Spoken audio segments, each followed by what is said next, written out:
profesor. Es conferencista nacional e internacional sobre diversos temas relacionados con el derecho del trabajo y coautor de diversas publicaciones sobre el derecho del trabajo y en especial sobre la reforma laboral. Asimismo, es un honor para la escuela que nos acompañe el maestro Rafael Sánchez Navarro Caraza, abogado y maestro egresado de la Escuela Libre de Derecho, coordinador académico de la Maestría Laboral y profesor en la Maestría Laboral y en la Maestría de Derecho Privado. También conferencista nacional e internacional sobre temas de derecho del trabajo y autor de diversas publicaciones. Y, en última fecha, designado como panelista de respuesta rápida para temas laborales con Canadá dentro del Tratado de Libre Comercio entre México, Estados Unidos y Canadá, TEMEC, capítulo 23. Bueno, ahora bien, me tocaba presentar al maestro alcalde, pero bajo la presión del maestro Díaz Mirón, quien abusando de su posición ha pedido ser él quien presente el currículum o algunos datos del currículum del maestro alcalde, pues le cedemos la palabra para que después podamos regresar al programa. Licenciado, adelante. Muchas gracias, mi querida colega y amiga Maribel Esteves. Amigos todos quienes nos están haciendo el favor y el honor de vernos a través de estas plataformas electrónicas.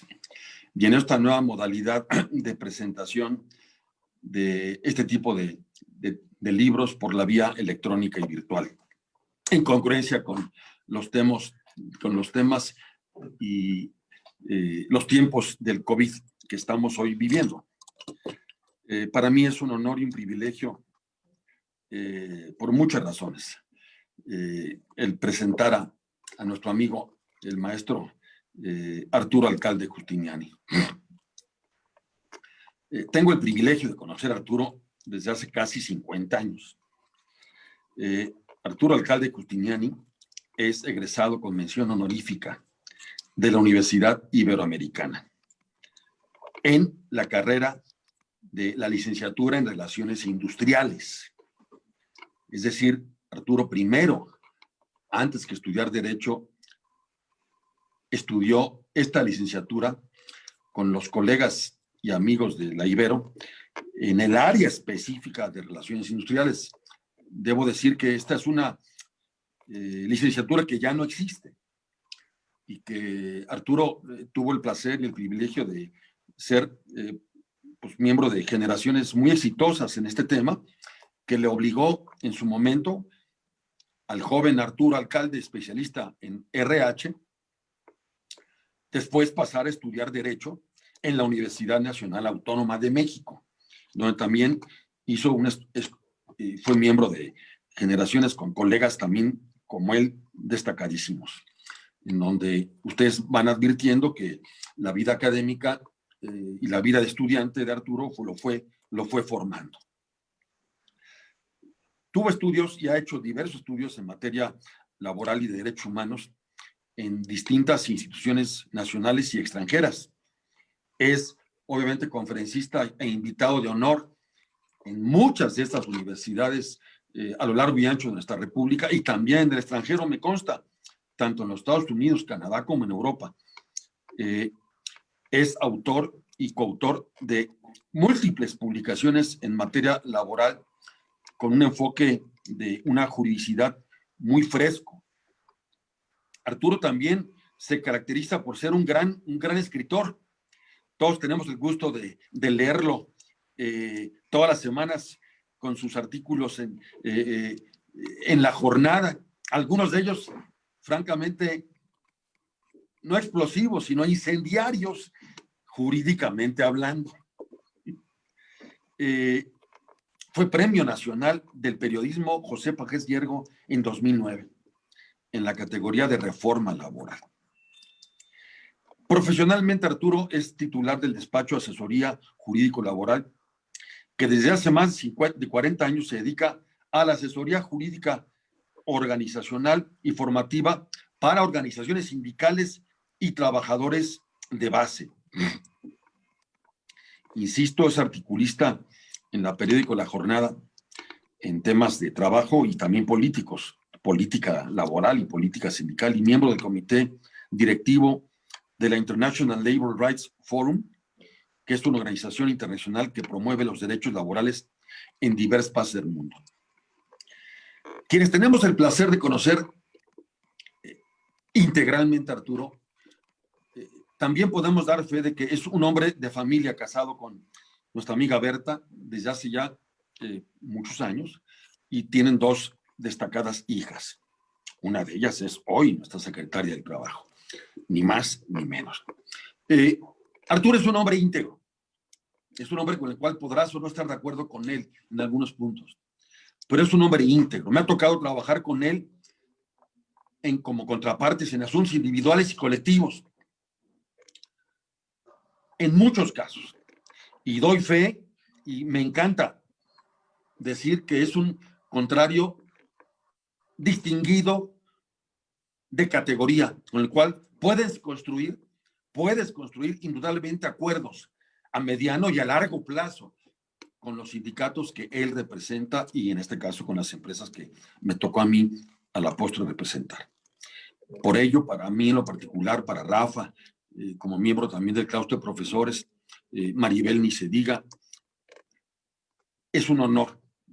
Porque también la maestría de Derecho del Trabajo es obra también de muchos años de que Arturo estuvo a los amigos de la escuela, en este caso a mí, estuvo sugiriéndonos que la Libre se convirtiera en un foro, como él le llama, independiente, abierto, autónomo, en donde haya voces de todas tendencias, en donde podamos refrescar los conocimientos y hablar con libertad. Y en ese espíritu de la Libre, para mí ha sido de veras un placer y un regalo de Dios que Arturo haya decidido él en este libro que esta sea su, entiendo, primera presentación pública, cosa que nosotros en la escuela, a nombre del señor rector Ricardo Silva, mi querido Arturo, lo apreciamos y lo agradecemos mucho. Este libro será un éxito y ya debo de callarme, ¿verdad, Maribel? Pues sí, yo creo que podríamos empezar con tu análisis, con tus palabras sobre el libro, y una vez más te cedo la palabra para que nos puedas decir algo del libro. Muchas gracias. Debo confesar que efectivamente sí le metí un poquito de presión. Insisto, la contratación colectiva y sus técnicas de negociación de mi amigo querido Arturo Alcalde. Es un honor, de veras, un placer, un privilegio participar en esta presentación. Y doblemente honor que haya querido Arturo hacerla en esta escuela. Para la escuela es un placer con P mayúscula. Soy amigo de Arturo, como lo dije, hace casi 50 años. Recuerdo a mi amigo Arturo y a otros distinguidos amigos hoy en la parte posterior de la escuela, donde está la entrada de la maestría enfrente de la Junta, en la casa de campaña, en una casa de campaña que pusieron con motivo de la huelga de Spicer. Lo recuerdo con mucho cariño, con mucha simpatía. Este libro está editado por Porrúa. Es, amigos, alumnos y colegas, es un texto obligatorio y muy oportuno para esta época. Para estudiantes, para abogados, para líderes sindicales, para clientes, para expertos en el área de capital humano. Es una joya. Como dice la espléndida maestra Garciela Benzusain en su prólogo, Arturo hace un análisis estupendo de una radiografía sindical de hoy. Coincido con Graciela en el sentido de que la reforma constitucional del 24 de febrero del 2017 y en consecuencia de la reforma a la ley laboral, devuelve, palabras de Graciela, a los trabajadores el libre ejercicio de sus derechos colectivos. La garantía de la contratación colectiva hoy queda incluida a nivel constitucional. El libro, amigos y amigas, es un libro precioso porque es de una fácil lectura. Arturo escribe bien, rápido. Sería aparte un estupendo novelista. El libro, insisto, es una fácil lectura, ya que no nada más está dirigido a los estudiosos, sino está dirigido a trabajadores, para que tengan este libro como una herramienta en sus procesos de contratación colectiva. Este libro nos recuerda una vez más que la contratación colectiva es producto de una negociación de todos los días. Seguramente Arturo se dio cuenta de esto desde sus épocas en las cuales estudió relaciones industriales y trabajando en sus primeros años en empresas, se dio cuenta que un sindicato y un contrato colectivo vivo y abierto se revisa todos los días, todos los días. En este libro encontraremos como lectores una rápida historia del derecho laboral colectivo, una rápida y brevísima radiografía muy bien hecha de los últimos 50 años y de la lucha de Arturo mismo por tener una negociación colectiva decente y profesional. Ojo con lo que dice el maestro alcalde: negociación colectiva decente y profesional. Nos narra el proceso y los detalles, Arturo, de la gran reforma laboral constitucional que le tocó vivir y que le tocó a él instrumentar como parte del proceso del equipo sindical que él coordinaba con todo el equipo de la administración pasada del presidente Peña Nieto. Y que gracias, como dice él, al Observatorio Ciudadano sobre la Reforma Laboral, a la Fundación Friedrich Ebert y a la Red de Solidaridad sobre la Maquila, obviamente a la academia y a las fuerzas de la realidad de todos los días, esta reforma se fue construyendo. Y todo eso trajo como resultado la reforma que hoy tenemos. En paralelo, por supuesto, como dice Arturo, con las quejas constantes que tenía México ante la OIT y obviamente la presión internacional. Nos narra el maestro alcalde, con su redacción clara y al grano, cómo en el proceso de reforma de la Constitución y el artículo 123 fue para él la negociación más importante de su vida, que trajo como resultado esa reforma del 24 de febrero del 17. Y ya entrando en el corazón de su libro, obviamente ustedes se darán cuenta que el texto mismo seductor te sugiere tres grandes etapas. La etapa de la preparación, la etapa de la ejecución y la etapa de la evaluación de resultados. La obra dedica gran parte de la obra, desde la página 24, la 101, a lo que es la primera etapa de preparación. Y nos pasa y nos deleita con ejemplos de las industrias del Ulera y la industria de autopartes, casos de éxitos y casos también de fracasos, por una mala preparación y un análisis nulo de las circunstancias y posiciones objetivas. Convoca y recomienda a los trabajadores y sus sindicatos a estudiar, analizar los pliegos petitorios y pondera en su experiencia las buenas y malas prácticas. Ahí el maestro alcalde hace sugerencias de cómo desde hace muchos años en el sindicalismo democrático que él practica ha utilizado los sistemas del voto secreto con éxito, y también narra las buenas costumbres de algunas empresas, por ejemplo, en el ramo de elevadores, ex cliente nuestro, Otis, en donde la patronal escucha en cada región del país, o escuchaba porque ya no tenemos esa gran empresota, en cada región del país, las sugerencias de los trabajadores. Esta práctica, lamentablemente, no se observa mucho. En este primer gran paso en el proceso de negociación de la preparación, en el análisis técnico, matemático, nos recomienda que es vital tener obviamente papel y el número a la mano.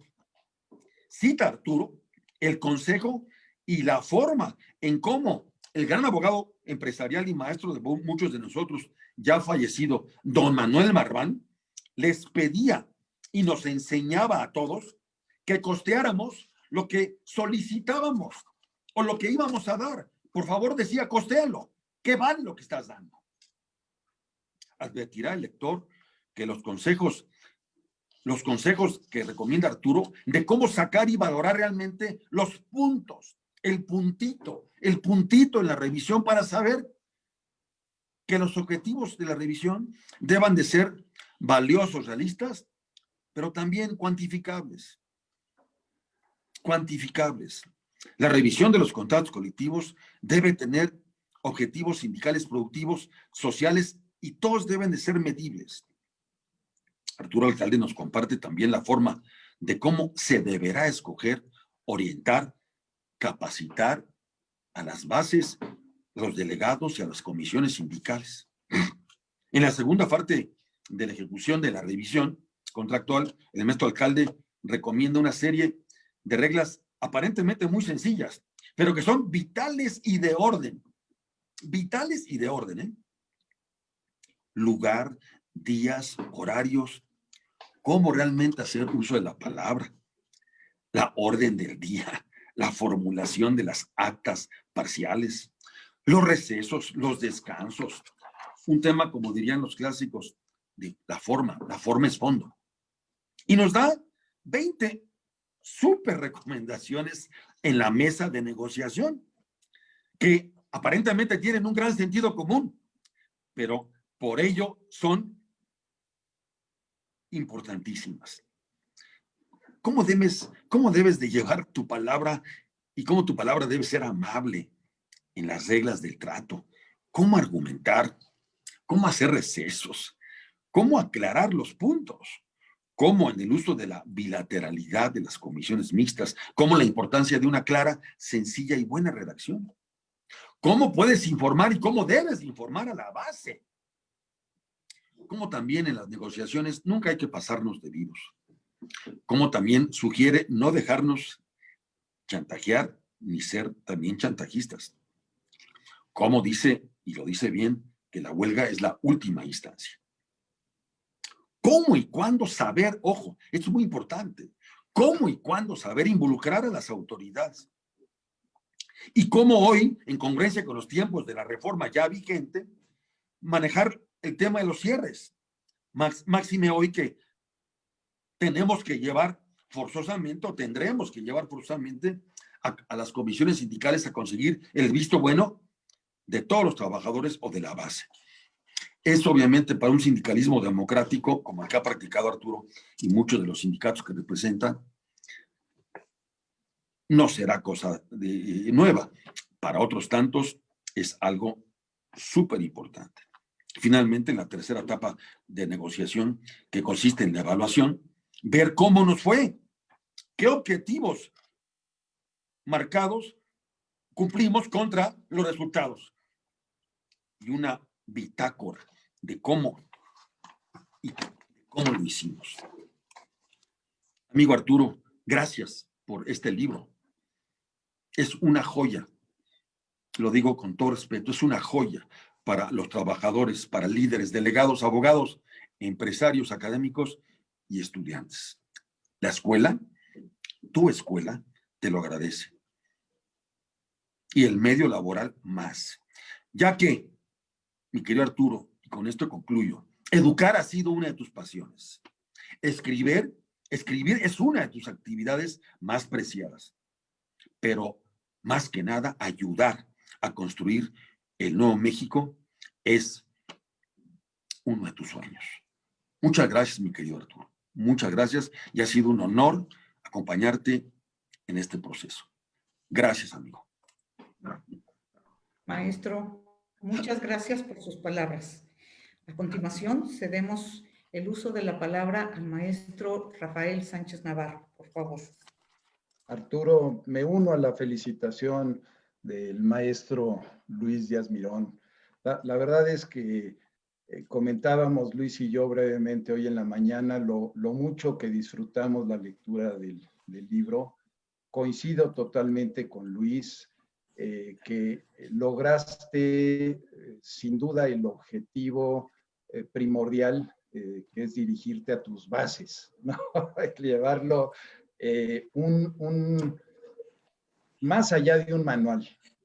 No puedo decir que tu libro sea un manual práctico para los secretarios generales de los sindicatos, para las comisiones, sino yo personalmente veo que debe ser lectura obligada, y valga de una vez el comercial, ya está en las librerías, en Purrúa lo pueden adquirir, cómprenlo porque de verdad es muy importante para todo el foro tenerlo. Como te decía Arturo, se cumple con creces el lograrle transmitir a quien va a estar sentado en una mesa de negociación del lado sindical, el tener el libro a la mano para preparar, evaluar, revisar la contratación colectiva, aprender muchas veces a conducirse, y como dice Luis, desde el hecho de poderle ver la cara enfrente al patrón, poderle ver las reacciones que pueda tener, y claramente pues no sentarse junto al patrón, lo cual pues manda un mensaje incorrecto probablemente, aunque pudiera ser una cierta comodidad. Creo que hasta la forma de cómo debe uno sentarse en una mesa de negociación es una gran, es un gran consejo que se le puede dar. Pero no solo es, a mi gusto, un tema hacia la base o hacia los propios trabajadores.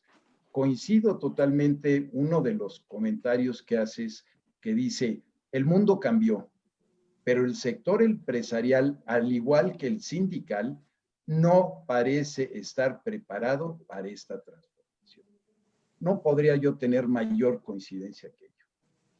En distintas conversaciones que hemos tenido los colegas, vemos con mucha tristeza que así como el liderazgo sindical, esos líderes de antaño, yo soy un poco más joven que Luis Díaz Mirón, creo que nos conocemos, Arturo, hace probablemente 35 años en el foro, evidentemente. Nuevamente, esta base de los profesionales de las relaciones industriales, de la base del recurso humano, de verdaderamente de los gerentes laborales que sepan entender qué es lo que está pasando en la planta, cómo se están moviendo las cosas. Desafortunadamente ya no está, y desafortunadamente también vemos con tristeza que ese liderazgo que teníamos en los años 80, esa intención, esa verdaderamente lucha sindical por romper estructuras, por romper cadenas, hoy se ve muy alejado. Probablemente una de las divergencias con tu libro, Arturo, sería que en cada comentario, en cada tip, no dejas de echarle la culpa a los contratos colectivos de protección.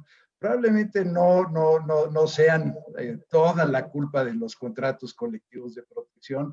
Sin duda alguna, el entorno, el sistema, todo el sistema, curiosamente, el sistema convergente priista de los sindicatos, el gobierno, pues a pesar de que estuvo el PAN en el poder, no se transformó. Y bueno, pues veremos con este nuevo régimen si esa transformación se da o no se da. Sin duda alguna, la base, la estructura legal está ahí para el cambio, pero bueno, pues veamos cómo evoluciona. No creo que todo sea parte de la contratación colectiva, sin duda alguna. Yo recuerdo, no sé si tú lo tengas en mente, Arturo, pero haber conversado contigo esperando a que nos llamaran en una audiencia ahí todavía en la Junta Federal Antigua, y me preguntabas, desde hace eso, probablemente fue hace 25, 30 años, en que me decías, oye, ¿cómo podemos o cómo se podría terminar con estos emplazamientos a huelga de chantaje? ¿Cómo podíamos hacer? Yo tengo muy presente haberte dicho, yo creo que pues al sindicato que abuse de esta figura habría algunos temas penales que se pudieran hacer. Pues te confieso que con gusto veo que en la ley, que pues así como le decías a la ley Abascal y a la ley Lozano, yo creo que con todo honor se le puede decir que es la ley alcalde.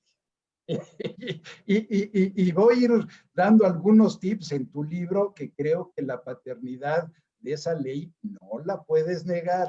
Un dato simplemente en ese sentido. Uno de los tips que das hacia la contratación colectiva, dices que no deben de modificarse el número de clausulados en los contratos colectivos, que es mejor hablar de la 33 ter, aunque se vaya con todo el abecedario.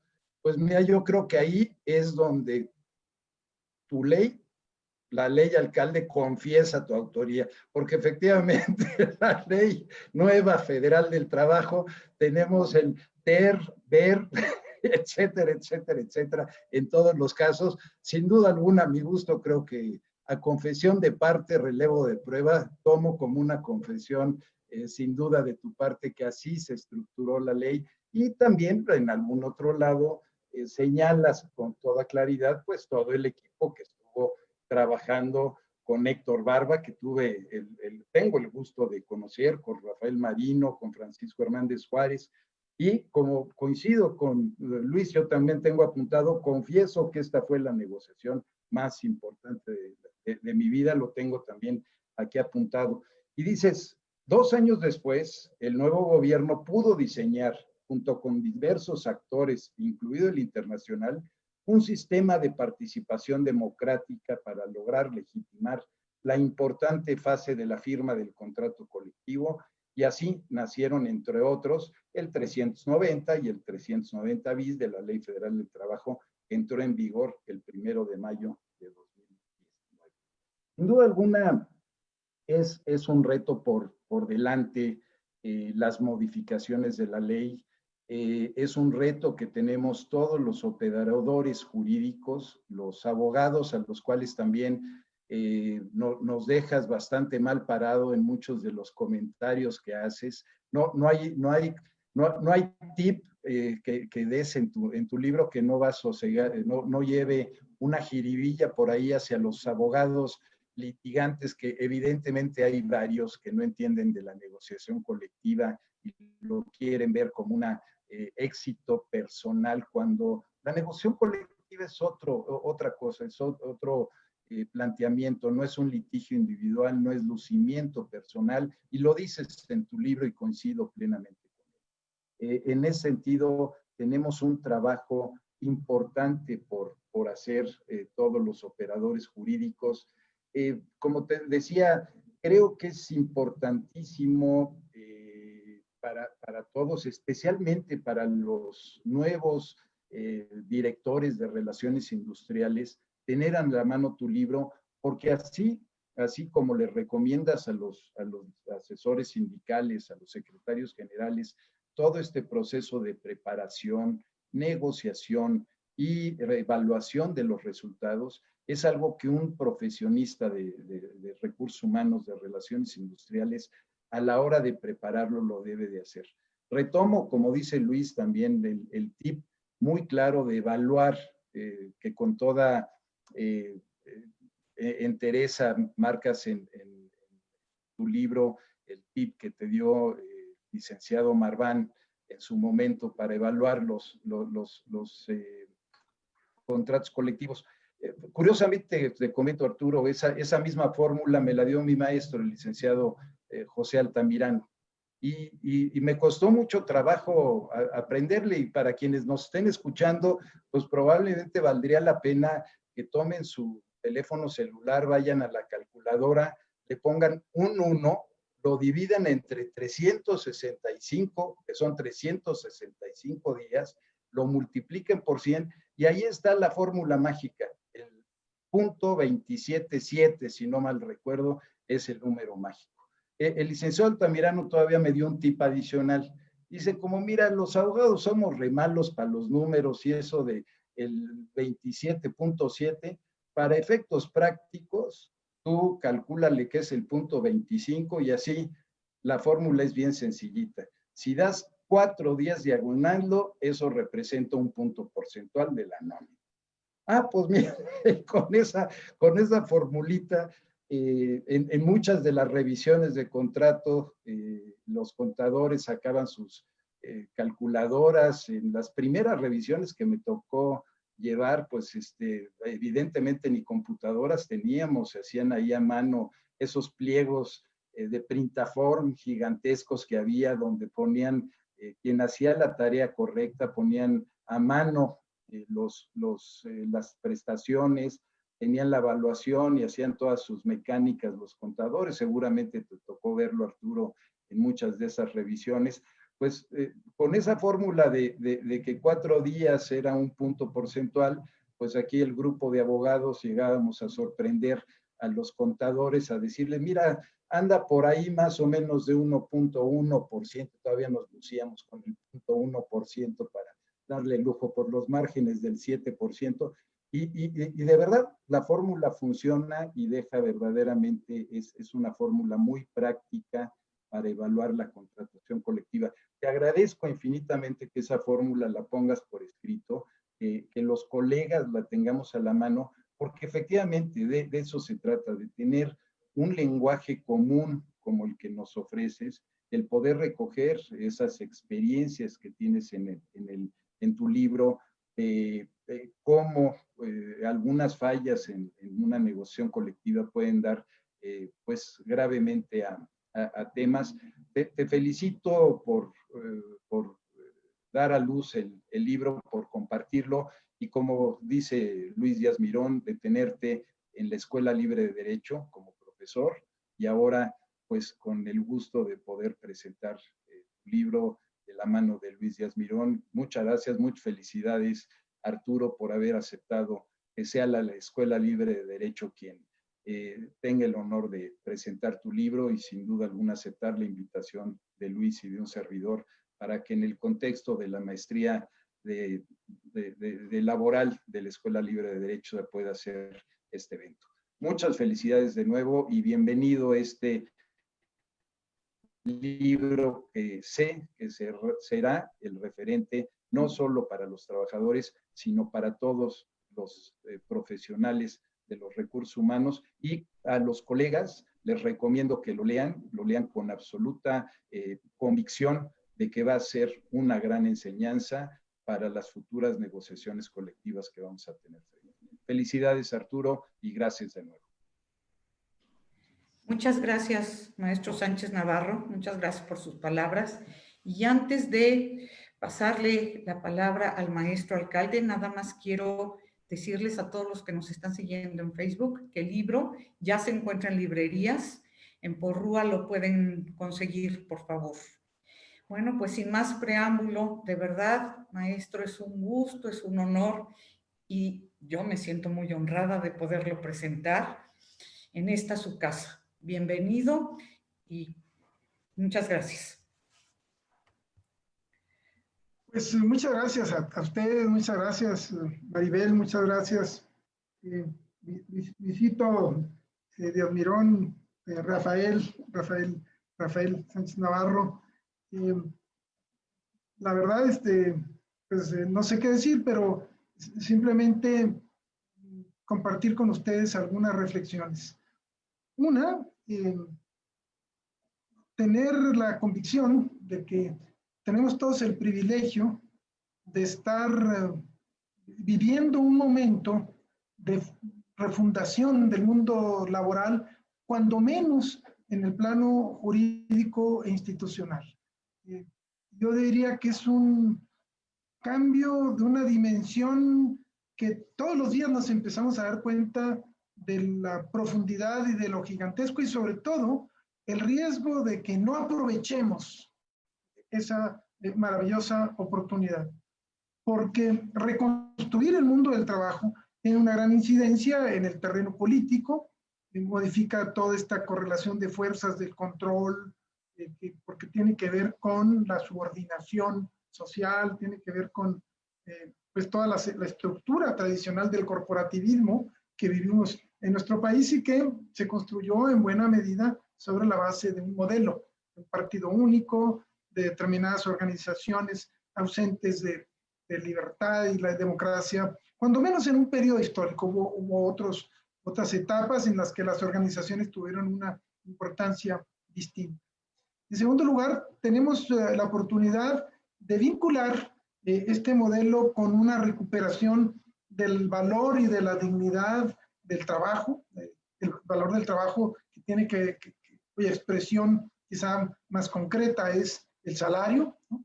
Un salario insuficiente, un salario realmente penoso, vergonzoso, lo han reconocido todos los observadores pues, del mundo. Nuestro salario mínimo ha sido pues, calificado como uno de los más bajos del mundo. Durante muchos años se nos decía, no es tan bajo el salario, están ahí los chinos. Si ustedes presionan, pues las empresas se van a ir a China. Lo único que sucedió es que en China los salarios ya son mejores que los nuestros, ¿no? Ya estamos peor que los chinos, entonces el argumento ya no es atendible. Y un modelo que repercute en todos los aspectos de la vida social. Yo siempre me llega a la mente la situación de los jóvenes que colaboran con la delincuencia, que uno sabe que muchos de ellos dicen, bueno, estamos aquí pues porque no hay un trabajo digno, en consecuencia nos pagan más aquí digamos, en esta actividad delictiva que en un trabajo de una fábrica.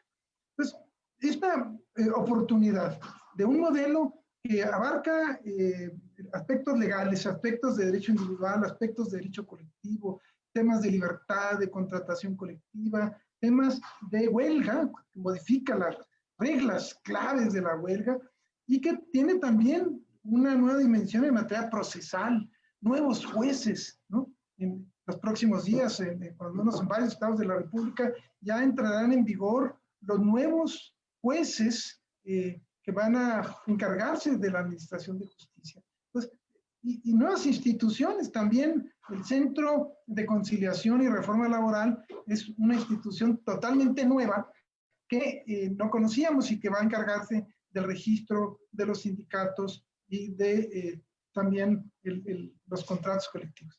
Entonces, ¿qué habría que decir a los muchachos, a los jóvenes o no tan jóvenes, en fin, quienes participan como estudiantes en esta maestría, que están, yo diría, en el momento oportuno, en el lugar oportuno, en una condición privilegiada para ser observadores y constructores de lo que es la aplicación de este modelo? Porque una cosa es tener el modelo y otra cosa es que este se haga realidad. Es muy difícil. La verdad es que va a ser contracorriente. Ya se comentaba que todavía no la creemos, la reforma. Celebro efectivamente que estemos aquí cuando Rafael y Luis hacían comentarios, me llegaban a la mente muchas escenas de nuestra vida, cuando se habló de la transición, digamos, del PAN, cuando llegó el Partido Acción Nacional al poder, me llegó a la mente el año de 1900, que sería 95, cuando el Partido Acción Nacional presentó por parte del Senado en la oposición su propuesta de reforma laboral, con algunas características similares a las que hoy se está viviendo. Eran los senadores del PAN en la oposición, y luego vino el año 2000 cuando llegó Fox, y me acordé porque nosotros como parte de un grupo de laboralistas que venimos pues, muchos años compartiendo ideas, Alfonso Bouzas, Enrique de la Garza, obviamente Graciela Benzuzán, en fin, Héctor Barba, muchos, digamos, compañeros, sobre todo muchos dedicados a trabajar con trabajadores, o a dar clases en algunas instituciones, platicando con Fox, que nos invitaba a platicar y ver qué cambios podía hacer en el mundo laboral. Me acuerdo una escena donde nos citó y nos dijo, ya estoy pensando en nombrar secretario de trabajo. Y dijimos, ¿quién? Carlos Abascal. Y me dijo directamente delante de todos, por eso lo cuento, porque fue público, y me dijo, ¿y tú cómo la ves, Arturo? Hijo, yo le dije, mira, la verdad, Carlos Abascal se me hace un tipo conciliador, honrado, muy culto, tiene muchas cualidades en términos personales, éticos, aunque la verdad no creo que sea el hombre apropiado, porque él viene del sector empresarial, de la Coparmex, y creo que tiene una visión un tanto idílica del mundo del trabajo.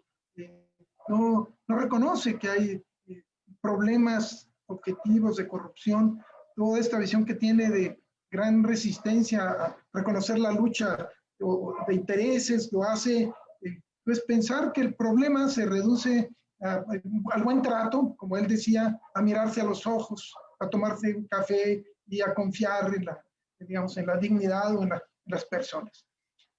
Y me decía en público, bueno, pero ya fue aceptado por la sobrecargo en turno, la dirigente estaba en el sindicato de sobrecargos, ya fue aceptado por los dirigentes del sector de telefonistas, ya fue aceptado por las centrales obreras, y me dijo, ¿y tú quién pensarías entonces?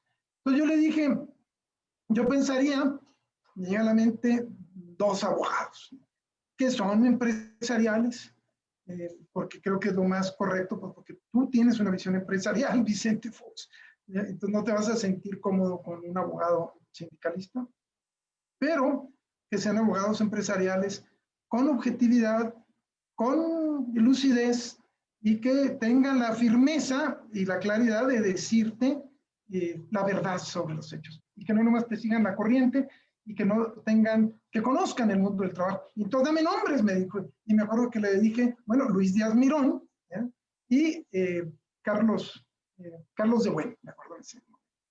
Y pues, ¿por qué? Le digo, bueno, pues Díaz Mirón, pues porque creo que él es particularmente un hombre que ha tenido esa cualidad siendo abogado empresarial, le dice a sus clientes la verdad, conduce las cosas hacia la solución de problemas, no genera conflictos innecesarios, y eso vale oro.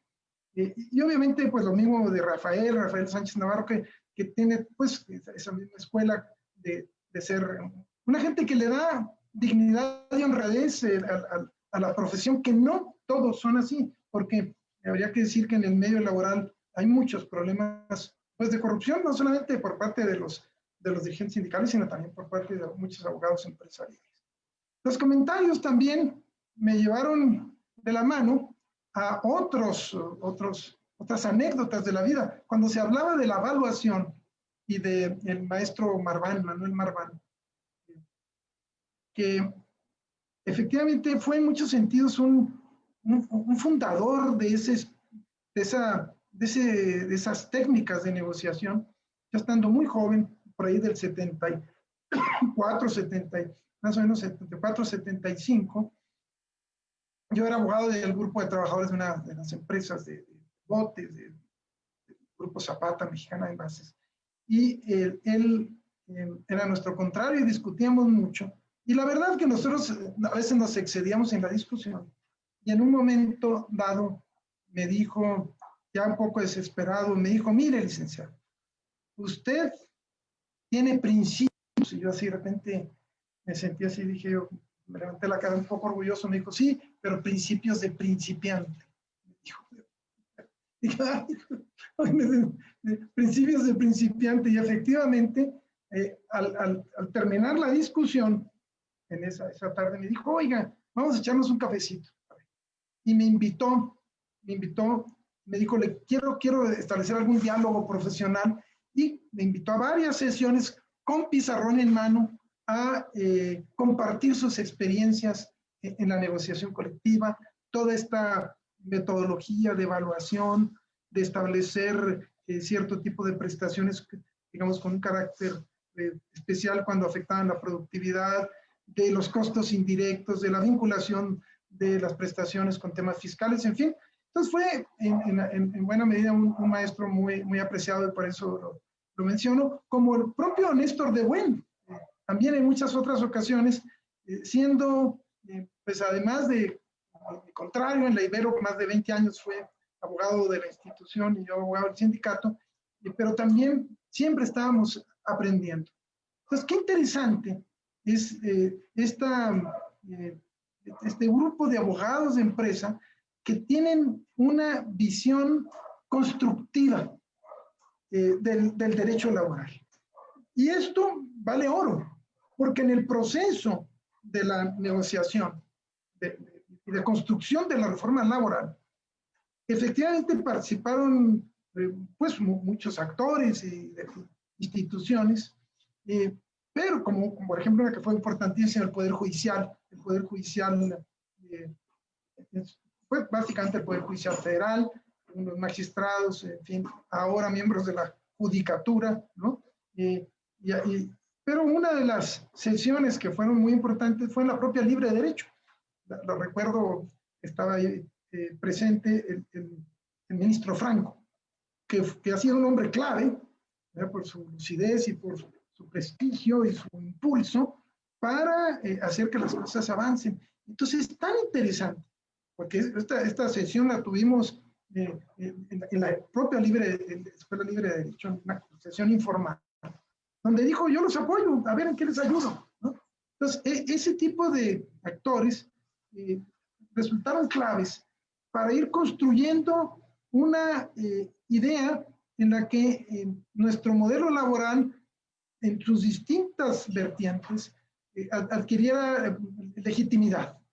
Y una de ellas, sin duda, clave, es la negociación colectiva.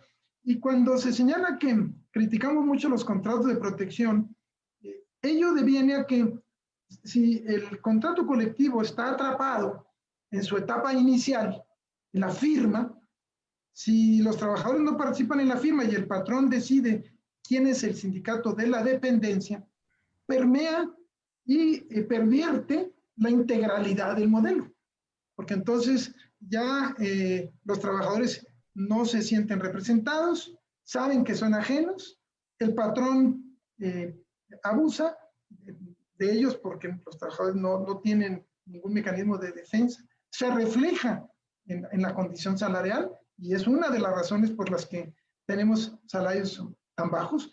La principal, sin duda, viene de una política de Estado que entendió que el salario bajo era parte de un esquema neoliberal de país, de apertura comercial, de vender fuerza de trabajo y atraer inversiones, en fin. Pero la indefensión que han vivido los trabajadores tantos años, pues deviene de que no tienen esos mecanismos de defensa a través de la contratación colectiva. Porque el sindicalismo no tiene sentido visto aisladamente. Tiene, sí, hay un contrato colectivo. Bueno, estas ideas son las que quisimos más o menos reflejar en el libro, aprovechando las experiencias de muchos otros compañeros. Yo particularmente me inicié en el año del 72, 73 en el Frente Auténtico del Trabajo, con mucho orgullo. Ahí conocí pues a personajes tan entrañables como Alfredo Domínguez, padre, ¿no?, de Antonio Villalba. Ahí conocí a la esposa precisamente en una huelga, en la huelga de Saltillo, en Cinzas y Funza. Ella iba como estudiante apoyando a los trabajadores en las guardias, ¿no? Ahí fue donde la verdad dije, esta es la chica con la que quiero compartir, ¿no?, pues la vida y realmente fue una maravillosa oportunidad. Alfredo Domínguez me decía, cuando yo intenté entrar al FAT y no me daban entrada porque desconfiaban de que yo venía un poco del sector privado, cuando yo le decía, oye, pues, ¿qué me pueden ofrecer para trabajar a tiempo completo con ustedes? Y me dijo, pues solamente te podemos ofrecer una gran aventura. Y fue una gran aventura haberme involucrado con ellos, sobre todo porque el FAT tenía una fama de ser una organización radical, en fin, un poco descabellada, que era propio de esos tiempos, que nunca lo fue, pero que tener sindicatos auténticos en ciertos espacios de empresa se considera como subversivo, ¿no? Es más, hay muchos liderazgos que las empresas no lo quieren porque son decentes, porque no reciben dinero. Dicen, no, hay que desconfiar de él porque no recibe dinero.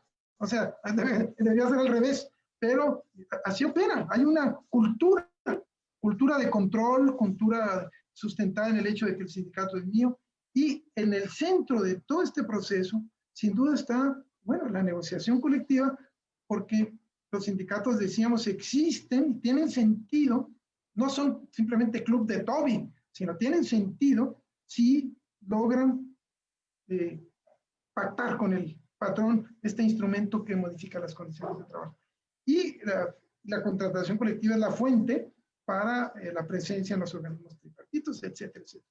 Entonces, la idea de este modesto libro es precisamente acercarnos a ese proceso en la perspectiva de la nueva legislación laboral y proponer a los trabajadores una metodología que es bastante simple, es prepárate, haz análisis, haz pronóstico, siéntate a razonar, a analizar tu empresa y haz cálculos y piensa como el otro y prepara tu negociación, sobre todo para compartir, y esa es la esencia, a mi juicio, de la negociación, objetivos y compromisos.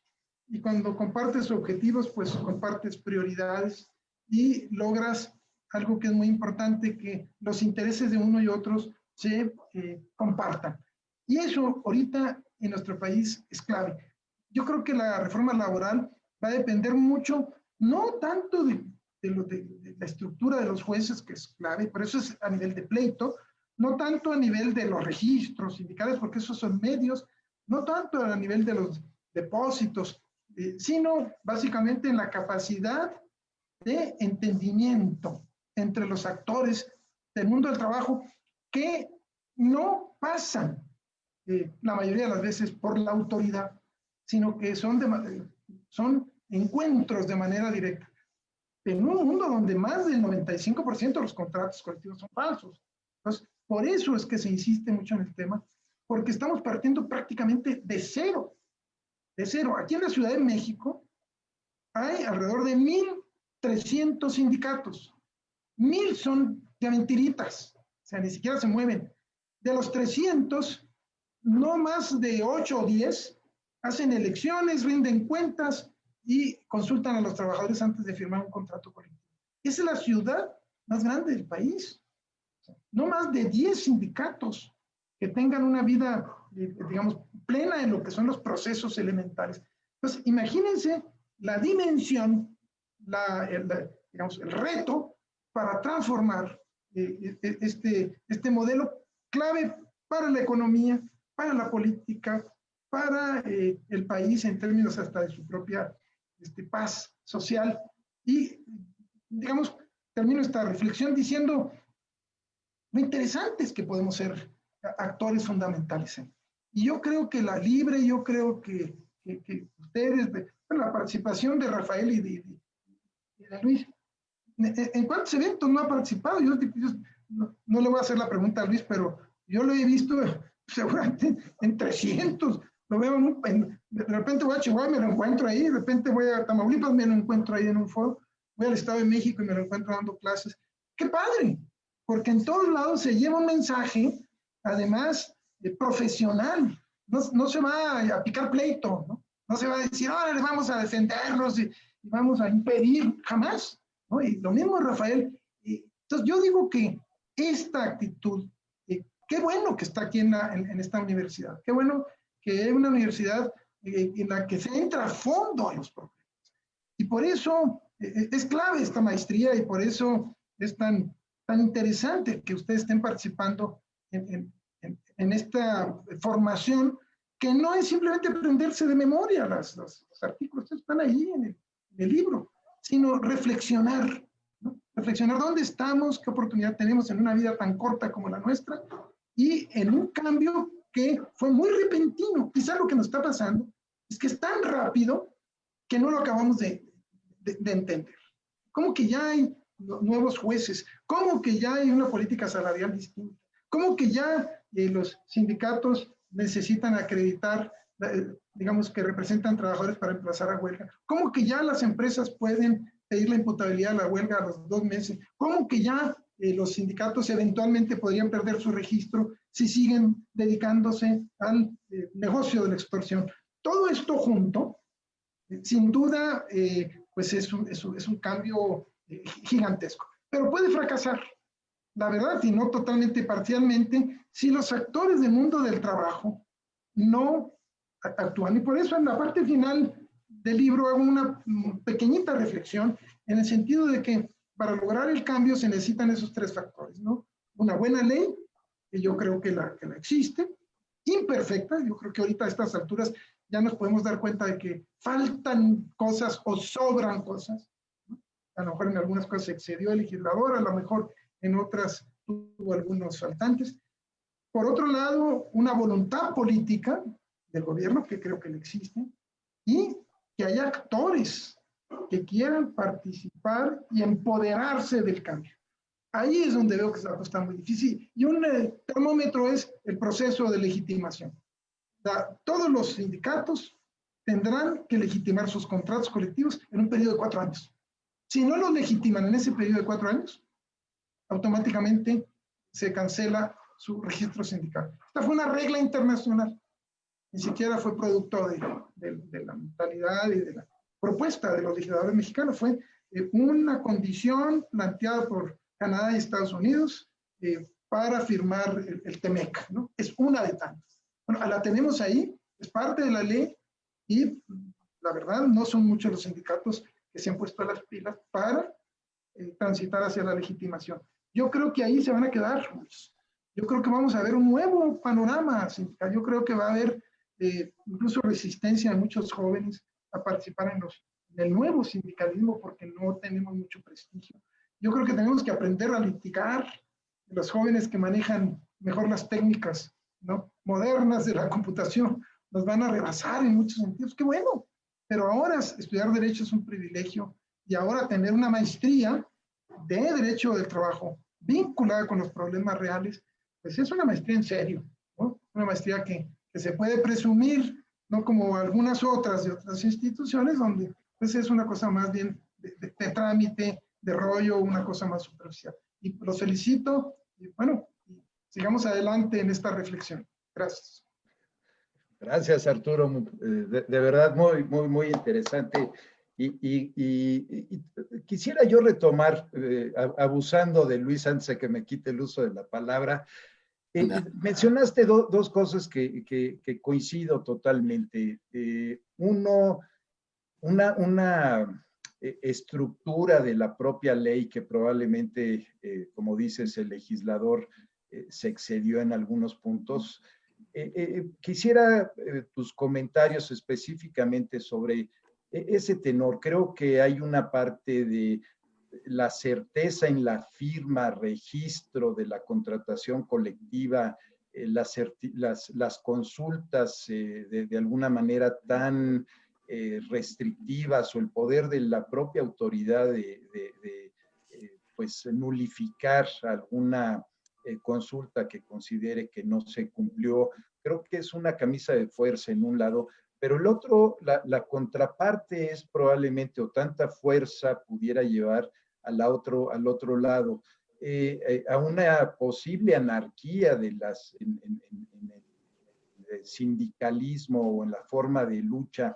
¿Qué opinión te dan estas dos? Y la pregunta va mucho en relación, tú lo pusiste en la mesa, simplemente me gustaría abundar en esas dos partes. La primera sería, ¿qué tanto temor o cómo visualizas la posibilidad de una anarquía sindical o una anarquía en el movimiento laboral? Yo la verdad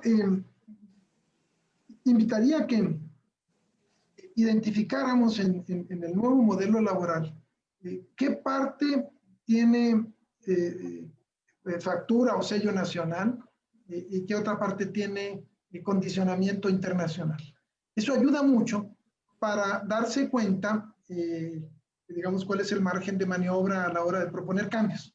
Mencionaba lo de la legitimación, ese tiene, digamos, sello internacional, eso fue una de las condiciones que se plantearon. Otra que tiene corte internacional es el de la consulta cada 2 años cuando se firma la revisión del contrato colectivo. Va a ser muy fuerte eso. Cada 2 años yo termino la negociación, incluso con anticipación de 10 días, tengo que someterlo como sindicato a la aprobación de los trabajadores. Eso trae muchos temas de discusión. ¿Cuántos trabajadores? ¿Cuáles trabajadores? ¿Cuál es el 100%? En fin, todo eso hay que digamos, interpretarlo, construirlo, en fin. No quiere decir que la consulta haya sido imposición de los americanos. En realidad, según recuerdo, las autoridades mexicanas estaban de acuerdo con la consulta, pero se hablaba de una consulta sobre los pliegos de peticiones, no sobre el resultado de la negociación. Pero no, los americanos dijeron, no. ¿Por qué? Porque ya los conocemos, ellos tenían la experiencia de la inaplicación o de la violación al acuerdo de colaboración laboral de América del Norte, cuando se firmó el TLC. Recuerden ustedes que se diseñó un acuerdo paralelo que se llamaba. Y pues la verdad lo ignoramos totalmente, como era muy común en nuestro país. Firmamos un convenio y como el convenio 87 tiene 70 años, ya, más que 70 y tantos, nació en 48, ¿no? Cuando yo nací, por eso me acuerdo muy bien del convenio, y pues no ha pasado absolutamente nada, ¿no? Y además lo empezamos a conocer hace pocos años. Y entonces creo que a partir de ese reconocimiento, que también tiene que ver con el tema del adendum, y eso tiene que ver mucho contigo, como experto internacional que fuiste escogido, ¿no? Entre los, como tú sabes, se hizo todo un análisis de los 3 países para escoger los abogados que, a juicio de distintas dependencias, se consideraban los más calificados para ser expertos internacionales en una parte tan delicada como es la de la respuesta rápida, que está vinculada con el adendum, no exactamente con el TEMEC, ni siquiera con su capítulo laboral, sino con un plus muy delicado, porque en ese plus se dice, las empresas que violen la libertad sindical, que violen la contratación colectiva, pueden ser objeto de sanción. Ya no es un problema de los gobiernos, ya no es exactamente dirigido a los trabajadores, sino dirigido a las empresas. Esto no se ha estudiado, se necesita reflexionar porque es un chip totalmente distinto, un enfoque donde la empresa es corresponsable del cumplimiento de una serie de normas que pueden tener serias consecuencias al grado tal de que sus exportaciones se pueden ver afectadas. Entonces, eso me parece como un enfoque clave para poder identificar mejoras. Cuando hablo yo de digamos, posibles cambios, hay temas que nos han hecho reflexionar. Por ejemplo, el tema de la titularidad. En la ley no viene requisitos claros para el juicio de titularidad. Y se ha visto en la práctica que algunos sindicatos meten demandas de titularidad así a lo bárbaro, ¿no? Hace mucho algún líder metió a todos los bancos, les metió una demanda de titularidad. Dijo, yo represento, así, ¿no? Entonces, pues obviamente se ponen nerviosos los bancos. Bueno, por sí muchos de ellos son entidades que tienen a la mayor parte de su gente subcontratada. Ahí están ya un poco nerviosos, porque sin chingan, ¿no? Aquí, y en mis trabajadores tengo, ¿no? Tengo un contrato ahí mal hecho de sustitución patronal, donde yo creé, o sea, una empresa de mentiritas para que aparezca como mi patrón sustituto. Entonces, pues obviamente se ponen nerviosos, ¿no? Entonces, ahí yo creo que es un área de reflexión. ¿Cómo regular el tema de la titularidad? No es nada fácil, porque si se ponen requisitos de porcentaje, hay el riesgo de que entonces haya que consultar a las empresas, y las empresas se enteran de que el sindicato está demandando una titularidad, pues entonces reaccionan, los pueden correr, etc. Entonces, esto habría que revisarlo. Hay quien dice, no es tan fácil ahora correrlos, porque ya no se puede firmar un contrato colectivo como antes, que ante el primer conflicto la empresa traía un líder y firmaba un contrato a espaldas de los trabajadores, ahora sí necesita transitar hacia un proceso de, digamos, de consulta. Entonces, ya va a haber transparencia, vamos a conocer vía internet los contratos colectivos y eventualmente los propios padrones de socios, en fin, es un modelo completo. Entonces, nos da luz para revisar, proponer, y yo creo que ustedes pueden ser importantísimos porque la voz de la libre derecho y la voz de ustedes es muy escuchada, para, digamos, tocar puertas y decir, señores, entrémosle por aquí o entrémosle por allá. ¿Cómo se ha hecho en el tema del outsourcing? Es un tema que en los próximos días seguramente será motivo de mucha reflexión y de mucha inquietud, ¿no? Porque el hecho es que el abuso que se ha hecho de esta figura pues, es brutal, ¿no? Es realmente brutal, y por eso se asustan cuando dicen, ¿van a cambiar las reglas del juego? Pues claro, si te has acostumbrado a simular, a triangular, a, digamos, evitar el pago del seguro social, poniendo a la gente en salario mínimo, o a evitar el pago de impuestos, ¿no? A través de la deducción, ¿no? En fin, indebida, que se crean inquietudes. A lo que voy yo es que en esta perspectiva habría que revisar que los plazos, por ejemplo, quizá una cosa que habría que revisar es el plazo que se le da a la negociación colectiva entre su firma y la notificación al centro de conciliación. Quizá es demasiado largo. ¿Por qué? Porque tenemos una cultura de aterrizar las negociaciones muy al final. Entonces, si le decimos a todo el mundo, tienes que terminar 10 días antes, pues suena muy bonito, pero en la práctica no está fácil. Yo diría que estos temas habría que revisarlos, habría que plantearlos a sabiendas de que habrá otros en que, en la medida en que se asiente la reforma, empiece a funcionar, que es tremendo. Simplemente pienso en los sindicatos gangsteriles, que siguen funcionando, porque cuando hablamos de cambios, no quiere decir que el mundo haya cambiado de la noche a la mañana. Siguen funcionando los mismos individuos que andan ahí emplazando, siguen funcionando las nuevas empresas que tienen a sus líderes como propiedad particular, siguen funcionando la indefensión, porque es un proceso de transición, ¿no? Mucha gente dice, ¿qué pasó con la reforma? Ya no se ha visto. Claro, pues se empieza poco a poco. Cuando menos tenemos autoridades decentes, cuando menos hay registros sindicales apegados a la ley, que a mucha gente los asusta. ¿Cómo le dieron registro? Si nomás le pidieron 20 trabajadores, pues es lo que dice la ley. 20. Uy, pero no puede ser, pues si antes tenían que darles pues un chequeo político, pues ahora es otra cosa. ¿Cómo que? En fin, hay muchas cosas muy interesantes que están cambiando.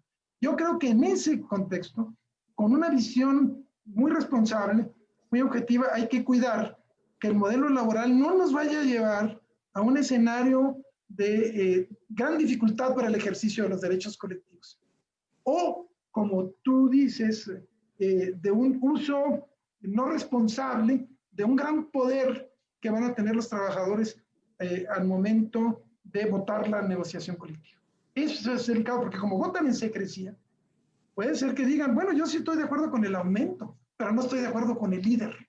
Entonces imagínense que de votación, ¡pum! Oye, pero si les di un porcentaje muy bueno, sí, pero es que en realidad estaba oculta la inconformidad de los trabajadores con el liderazgo. Yo por esa razón creo que una empresa inteligente tendría que hacer una reflexión estratégica de lo que está pasando y darse cuenta que su mejor seguro de vida laboral es tener liderazgos con presencia, con consenso, que tengan diálogo con sus trabajadores y que sean gente honrada. O sea, yo diría, ahorita es una imprudencia para empresas serias, por ejemplo, que exportan, seguir con los vicios de siempre, porque si los agarran, pues pueden arrepentirse de una manera muy diferente a cómo vivían en el pasado. Muchas gracias, Arturo. Luis, ¿algún otro comentario hacia Arturo? Gracias, Rafael. pues pondero de veras mi felicidad y pondero que Arturo nos hable con esa sencillez, pero a su vez con esa profundidad. Y obviamente, quienes tuvimos oportunidad de aprender el área, y digo el área de relaciones laborales en empresas, quienes tuvimos, como fue mi caso, el privilegio de trabajar internamente en empresas y aprender lo que es y perderle el miedo al diálogo con los trabajadores, con los delegados, con las comisiones y entender que el contacto debe ser de abajo hacia arriba, también de arriba hacia abajo, pero en una dinámica reflexiva y con altísima confianza, quienes lo vivimos y hoy lo podemos compartir. Advertimos en el texto de Arturo un gran aliento para refrescar, uno, las buenas prácticas, dos, para mejorar los vicios, tres, para tener oportunidad de... El liderazgo se construye todos los días. Todos los días. Aún yo pienso que esos aparentes excesos en relación con la ley, demos la oportunidad a la praxis de que demostremos que somos un país con un sindicalismo, obviamente numéricamente no va a ser tan grande como el que hoy se nos había presentado. Y obviamente la numerología nos va a bajar a un sindicalismo que está y que va a aprender para ir de abajo hacia arriba. Y que obviamente, como lo he comentado yo con muchos colegas, amigos, dirigentes, la chamba está hoy en la oportunidad de poder contactar a la gente, de atender a la gente, y que hoy mismo, en medio de la pandemia, podemos hacerlo a través de los mecanismos electrónicos en forma increíblemente rápida, porque hoy no hay trabajador, por más humilde que sea, que no tenga un celular. No hay trabajador que no tenga un celular. Y ese celular, a través de chats y a través de información, recibe diversa información de muchas fuentes. Amigo líder, amigo delegado, ahí tienes una base para estar en contacto. Que obviamente nada suple la realidad el día con día. Pero ante la necesidad de lo que tenemos hoy, hombre, hemos podido transitar en esta dinámica, como la presentación que hoy estamos haciendo, en forma muy exitosa. Entonces, mis reconocimientos, de veras, mi gratitud, porque el libro, al igual que la ley, va a tener que reescribirse, va a tener que adaptarse. Vamos a construir una nueva y mejor dinámica. Estoy absolutamente seguro. Los vicios van a tener que quitarse. No va a ser de la noche a la mañana, ¿no? Hoy en la mañana participaba en otra reunión parecida a esta, una conferencia con una universidad del Estado de México, grande y increíble. Preguntas que se me hacían por colegas, en donde obviamente el reclamo es qué vamos a hacer, qué va a hacer la nueva ley, qué va a hacer la nueva disposiciones y las nuevas prácticas para acabar con la extorsión. Y mi respuesta fue, compañero, ¿qué vamos a hacer todos? ¿Qué vamos a hacer todos? Digo, ¿usted ha sufrido extorsión? Bueno, es que no. Si usted la ha sufrido, denúncielo. No se aparte de ella. Denúncielo y actúe en consecuencia. No la fomente, no lo fomente, denuncie y actúe. Y hoy los trabajadores tienen la herramienta de su libertad para constituir, no construir, para incluso desafiliarse o afiliarse a organizaciones que estén más vivas. Y es increíble. Lo estamos viendo, ¿eh? Académicamente, en la mañana me tocó dar mi clase a mis compañeros de la licenciatura con el tema OIT, los convenios 98 y 87. Y hoy es increíble. Sentencias en contradicción de tesis de la Corte, hoy invocando el convenio 87, 98 y las nuevas prácticas. Así que les digo a mis compañeros, el derecho laboral está más vivo que nunca. Tanto para la práctica jurídica fina de alta cultura e interpretación jurídica fina, para un derecho convencional internacional fino, pero más para una práctica cotidiana que se base en la legitimación, en la confianza, en la transparencia, en el voto personal, libre, secreto y en la democracia. Y de ahí, hombre, hay mucho por delante. Hay una gran oportunidad. Hay una gran oportunidad. Así que, pues para mí ha sido un bocado de cardenal, un postre espectacular escuchar a Arturo, participar en esta presentación en mi escuela y darle gracias de veras, Arturo, porque permitiste y tú decidiste presentar este importantísimo libro en nuestra escuela. De veras, gracias una vez más, mi querido amigo. Gracias. Muchas gracias, licenciado Díaz Mirón. Gracias a los integrantes del Presidium. No sé si hay algo Maribel, más. creo que podemos, tengo aquí conectado en Facebook Live, si a través del chat quisieran hacer alguna pregunta específica, tenemos 15 minutitos de tiempo. Yo aprovecharía, mientras tanto, abusando, Arturo, ahora sí que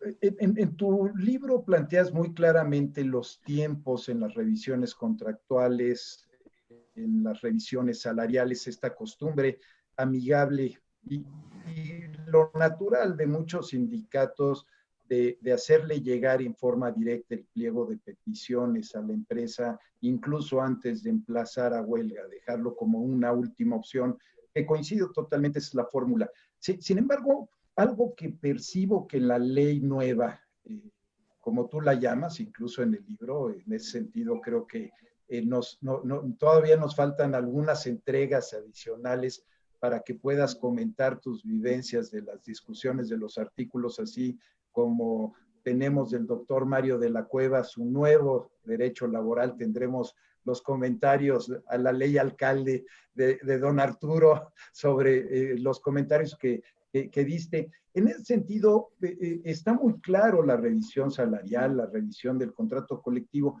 pero ¿qué propondrías hacia la contratación inicial? Porque parecería pues que se lleva a cabo el proceso en el cual se demuestra que hay una representatividad para solicitar la firma de un contrato colectivo, pero parecería que la nueva ley, las nuevas disposiciones no abren un espacio de diálogo social, no abren un espacio de negociación y parecería que la propia legislación empuja a que una vez que tengo mi constancia de representatividad, me empuja a irme directamente al emplazamiento a huelga. ¿Qué recomendarías en ese sentido? ¿Cuál sería una... Danos, abusando que eres... eres un profesional de los recursos, de las relaciones industriales y sin duda alguna asesor sindical. ¿Qué recomendarías con una perspectiva de cada lado? Tocaste varias cosas y me parece que es algo muy interesante. Una tiene que ver con el tema de la firma del contrato colectivo. fue toda una discusión. ¿Cómo regular adecuadamente la firma del contrato? Recuerdo que Néstor de Buen, él decía, no, pues que haya una asamblea donde la gente firme y que el emplazamiento por firma se acompañe del acta de asamblea para que fuera muy dinámica. Tenía una cuota de razón, pero el problema está en que ahí estaba un nudo gordiano, porque los contratos de protección, su nacimiento es clave. Si ya nacían legitimados, entonces la revisión podía ser un tema incluso un tanto secundario, que había un sindicato real. Y ahí hubo pues muchos puntos de vista, porque como señalamos, hubo muchos actores que participaron en esto. Yo me acuerdo que esta discusión también la tuvimos en la Junta Local de Conciliación, ¿no? Donde estaba ahí Margarita Darlén, ¿no? Que era Darlén, sí. la Junta, y que fue precisamente pues, alumna, tiene la maestría también de la Libre, y se discutía este tema ahí con Bolsas, con Carlos de Buen, en fin, y se veía que había que poner una condición inicial. ¿Cuál condición? Bueno, firmas, ¿cuántas? El sector empresarial planteó que fuera la mayoría. Si era la mayoría, era muy difícil conseguirla. Y entonces estaba el referente internacional, particularmente norteamericano, de un tercio. Bueno, se optó por un tercio. Tercio de las firmas es el boleto de entrada, digamos. Pero luego se dijo, lo que puede suceder es que la empresa en realidad consiga esas firmas, lleve a los trabajadores a firmar en un salón y el sindicato real, que ya se está organizando, pero normalmente en secreto, la empresa se enteró, eso pasa mucho en la práctica. Primer esfuerzo sindical es un poco clandestino, un poco discreto, para no decir. Entonces la empresa se entera y por eso se organiza. Entonces dijo, no, hasta hay que darle oportunidad al segundo sindicato. Y por eso nació esta idea de la adhesión, donde diga, íntale, yo también estoy aquí, no nomás los señores que traen su tercio, sino yo también tengo mi tercio. Incluso se puso ahí una regla muy informal, pero me parece que es muy realista, porque el principio de realidad fue, digamos, muy presente en todo el proceso de construcción de la iniciativa, en el sentido de que incluso se podían repetir las firmas, ¿no? Porque no se iba a empezar a decir, a ver, que es una firma, para no entrar a la elección de los Estados Unidos, ¿no? A ver, imagínense, cómo están ahorita checando las firmas ahí, ¿no? En Arkansas, ¿no? En Wisconsin, ¿no?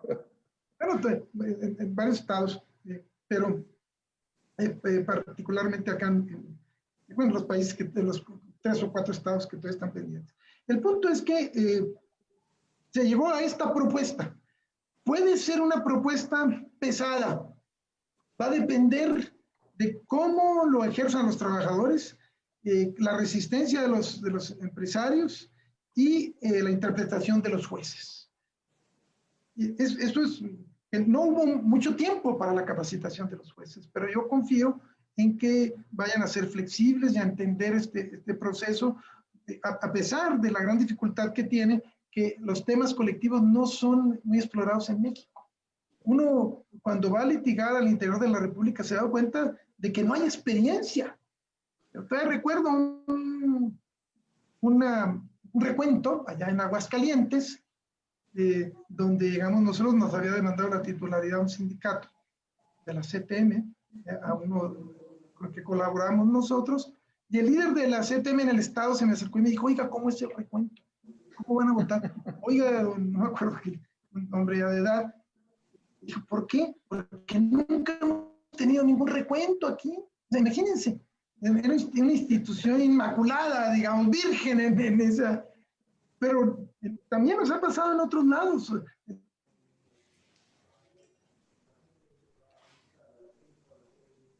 Para que los trabajadores tomen decisiones, pues obliga a una capacitación acelerada. El riesgo es que efectúe un ejercicio reducido de los derechos. Esa es una posibilidad. planteas una segunda idea que me parece clave, el tema de las nuevas tecnologías. Eso es fundamental, esto es como el tema de género, ¿no? Hay que pasar así, es transversal en todo el modelo. Y entiendo que se está trabajando de una manera muy lúcida a nivel de las autoridades laborales para que el Instituto de Conciliación y Registro Laboral cuente con un instrumental tecnológico, informático, que permita que todo ese cúmulo gigantesco de trabajo pueda ser procesado exitosamente. Quizá no tan rápidamente al principio, pero sí con una posibilidad de una normalidad desde el punto de vista tecnológico, porque va a ser, imagínense, concentrar todos los contratos colectivos de estados. Hay fotografías y videos de juntas donde dicen, aquí están nuestros expedientes, y así un cuarto gigantesco, todos, ni siquiera los sacamos, dice, porque ya no. O sea, hay juntas que estaban rendidas, auténticas, que no tienen personal, y lo mismo le está pasando. Habría que decir la autocrítica a las propias autoridades federales con todas estas políticas de restricción, ¿no? Que resulta que no hay suficientes trabajadores, y algunos son medio informales, ¿no? Incluso pues por honorarios, etc. Entonces, ahí hay un tema tecnológico fundamental, y esto tiene que ver con el nuevo tipo de juicios, digamos, en línea, esto del buzón electrónico, esto de la notificación a través del correo electrónico, estas nuevas prácticas que me parecen importantísimas, de que a los patrones que son del Estado no tenga que ir un actuario a notificarle, ¿no? Como una vez me tocó, que me da mucha risa, un expediente que me enseñaron donde el actuario fue al Seguro Social, allá Reforma, y te lo conté, ¿no? Que yo te les saqué por ahí una foto. Decía el actuario, pues no hice la notificación porque no encontré al Seguro Social. Y a ese edificio que estaba ahí, toqué la puerta y me dijeron, no, aquí no es, joven.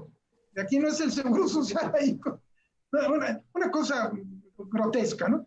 Bueno, esto, pues, en cualquier lugar del mundo ya se les hubiera ocurrido notificarles con clic ahí, ¿no? Simplemente, porque el 60-70% de la clientela de la Junta Federal son entidades del Estado. Entonces, carece de sentido que empresas del propio Estado estén, digamos, tallando, desgastando a las propias instituciones públicas de una manera tan absurda, que llega al grado de que se han hecho estudios de que es más caro lo que cuesta, digamos, litigar un asunto que lo que hubiera costado haberle pagado al trabajador la totalidad de su reclamo.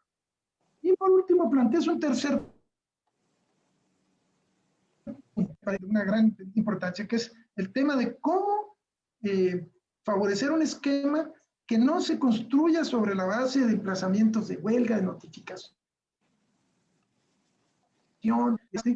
Y esto a nivel internacional se tiene muy desarrollado. Y a nivel latinoamericano también, estoy recordando particularmente la experiencia uruguaya, que es maravillosa.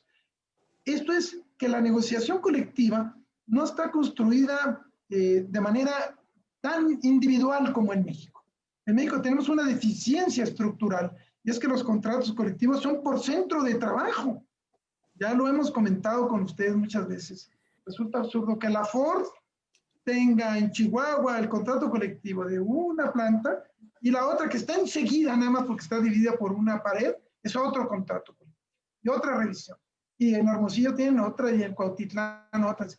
Y así sucede es una parte de la cultura. ¿Por qué? Porque las empresas, como ellos ponían las reglas, o las ponen, como ellos quieren que si hay conflicto en un lado, no lo exista en el otro lado. Entonces se han resistido a tener negociaciones de marco, digamos, de largo aliento, ¿no? Como sucede en Europa, que son lo que se llama negociaciones de rama de industria y cadena productiva. Esa a mí me parece que es el gran tema en nuestro modelo laboral. De tal manera, no estoy hablando de los contratos ley, siempre conviene advertir eso, porque luego nos llega la idea del contrato ley, en algunos lados es un poco, cuando menos burocrático, anticuado, eventualmente costoso en la medida que mete empresas con unas características y las iguala con otras, que las tienen muy distintas. No, estoy hablando de un marco donde la ley está abajo y donde se ponen de acuerdo los empresarios y los sindicatos y con el apoyo estatal para tener un marco general. Estoy pensando, por ejemplo, en el sector aéreo, ¿no? Nosotros somos abogados con mucho orgullo de los pilotos aviadores de ASPA y de los sobrecargos de ASA, y siempre hemos pensado que ahí debería existir pues un acuerdo para que las líneas aéreas tuvieran, cuando menos en materia de salarios, una plataforma, no el salario más alto, sino decir, este es el salario que ninguna línea aérea debería pagar menos. Estas son las jornadas, estos son los descansos y estos son los apoyos en materia de seguridad social. Ese tipo de plataformas evitan el que haya tanto desgaste individual, porque hay protecciones básicas. En el sector aéreo es importantísimo porque tiene que ver con la seguridad de las operaciones, porque tiene que ver con un sector muy delicado, en fin. Entonces, yo creo que tenemos que empujar, y la nueva ley tiene una actualización de una figura, de una instancia tripartita de diálogo social y productivo, de concertación. Pero estamos hablando de la verdadera concertación, no de esa concertación donde se sienta un líder ahí que nadie lo eligió y que es puro cuento y que va a repetir rollos y que ya le dijeron qué es lo que tiene que decir y nomás va a echar ahí pues ideas para decir que todo está muy bien, ¿no? Se trata de verdadero diálogo donde los intereses del sector empresarial productivo serios estén sobre la mesa, porque a los trabajadores les importa y les debe importar tener empresas fuertes y sanas, ¿no? Y porque también a los empresarios les debe importar tener pues salarios pues, que sean compatibles con las posibilidades de esa fuente laboral. Entonces, yo diría que esa área de concertación, que no la tenemos en México, es totalmente inexistente. Ha habido, claro, tú puedes decir los pactos, no, pero es que eran puros cuentos, ¿no? Contaban algunos líderes que los citaban en Palacio Nacional y en ese momento les daban la hojita, ¿no? Donde, ¿no? Como cuando les dieron la hojita con la reforma constitucional del 123, contaba el líder, pues el gremio más importante del país, dice, me mandaron llamar a Los Pinos y me dijeron, mañana vamos a reformar la Constitución y aquí está la iniciativa. Le agradecemos su apoyo. Muchas gracias. Así se acabó. No le dijeron que ya iban a desaparecer las juntas. No le consultaron si la contratación colectiva iba ya a pasar a la Constitución. No le avisaron que el voto, además de ser secreto, no, ahí no fue directo, pero ya va a ser secreto para todos, ¿no?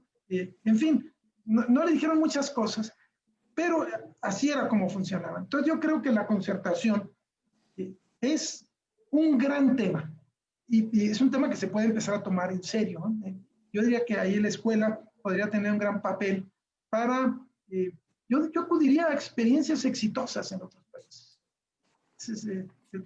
Porque el diálogo es la clave de todo, pero tiene que ser un diálogo de buena fe, informado, responsable y para superar el desgaste tradicional de los emplazamientos de huelga, etc. Y por último, yo creo que hay que practicar más, como tú bien señalas, que el que no se emplace a huelga necesariamente desde el principio. Yo todavía recuerdo cuando estaba muy joven que se usaba más eso. No acudías a la junta. Es más, la junta te lo rechazaba un tiempo en que la junta te rechazaba los pliegos de peticiones, porque decían, no, oiga, joven, el pliego de peticiones se presenta directamente al patrón.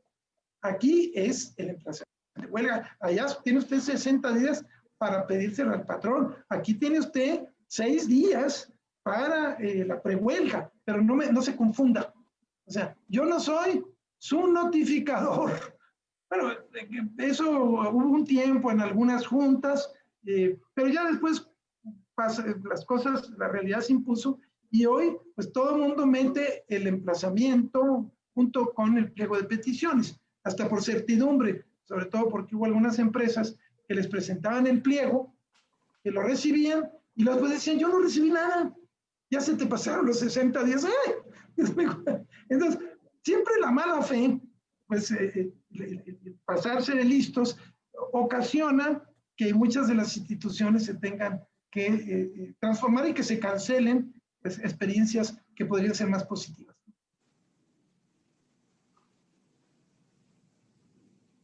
Para terminar, te piden que nos pases el know-how. Te preguntan, para legitimar la representación del sindicato se requiere también estrategias de afiliación sindical. ¿Podría sugerir algunas de estas estrategias, sobre todo con los trabajadores jóvenes? Hay una crisis de credibilidad de los sindicatos y la conveniencia de afilarse. ¿Es posible la transición de un sindicato en su representatividad sin la ayuda de la empresa? ¿Cómo garantizar que no haya represalias para los trabajadores y desalentar la afiliación sindical? Es una pregunta de Fer Rocher. Yo creo que habría que aclarar. Una cosa es el proceso relacionado con la firma, ¿sí? Este es el certificado de representatividad, que de lo que es la legitimación, que contempla un artículo transitorio y que todos los sindicatos tendrán que llevar a cabo dentro de los próximos 4 años. No hay que confundir esos dos procesos.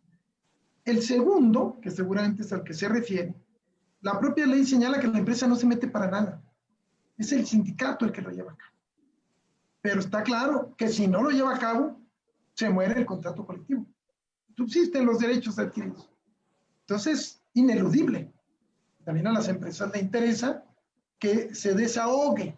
Entonces, ahí es de a fuercitas. No es ni siquiera optativo, es de interés común llevarlo a cabo. Yo creo que la práctica ayudaría mucho después de una revisión contractual, porque luego ha habido ciertas confusiones. No es lo mismo que una revisión contractual. Hay una revisión salarial contractual, pero yo diría, ya que hubo consulta, ya que salió bien la revisión, pues hacer el proceso de legitimación. Y tiene un mecanismo que está, digamos, ya conectado con un protocolo que tiene la Secretaría de Trabajo. Uno se mete, proceso de legitimación, da los datos, da los nombres, señala si quiere que vaya un notario público o opta por pedirle a la Secretaría que vaya un inspector, en fin, y lleva a cabo la legitimación. Ya se ha empezado a desahogar. Algunas empresas que se han puesto listas, y eso me da mucho gusto, lo utilizan para presumirle en sus comunidades de origen. Algunas transnacionales, ¿no? Porque al principio hubo un poco una actitud de algunas empresas así, no legitimes porque esto va a tronar.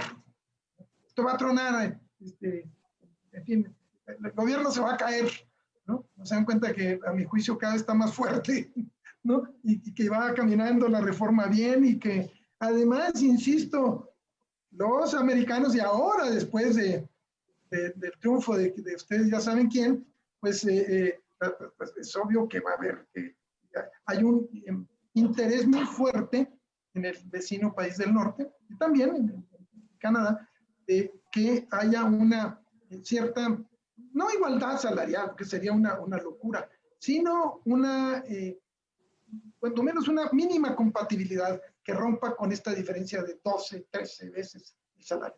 Y reglas del juego, porque nuestro modelo pues transitó hacia un esquema de dumping, de pena, de vergüenza a nivel internacional, sobre todo a niveles de corrupción. Entonces, yo creo que la mejor manera es empezar a hablar de los temas, que son ineludibles, empezar yo planteo ahí en el librito un método que aprendí al FAD que me ha parecido encantador, que es muy simple, el de los círculos de estudio, ¿no? Los círculos de estudio de reflexión, que son una maravilla. Se reúnen compañeros y empiezan con una hojita a platicar de los temas.